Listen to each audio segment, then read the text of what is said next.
When I visited Iceland's central bank, the governor, an ex-prime minister, admitted that these rates were too high. But given a strong economy and a government that's net debt-free, the markets were unjustly punishing his country's banks. The economy of this country is quite extraordinarily good.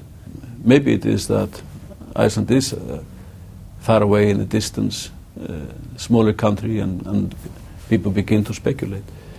I think that the CDS that are so much higher on some of these banks than on the average elsewhere is not fair and shouldn't be so high. So I think it takes an explanations and explaining both from the banks and from the state to get the CDS down to some ordinary things, because no banks can live forever with CDS up to 600, 500, 600.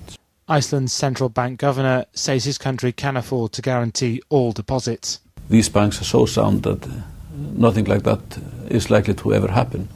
And if something would happen, you would never have been talking about the whole amount of money, because it is never like that. But even so, the Icelandic economy, the state being debtless, this would not be too much for the state to swallow if it would like to swallow it.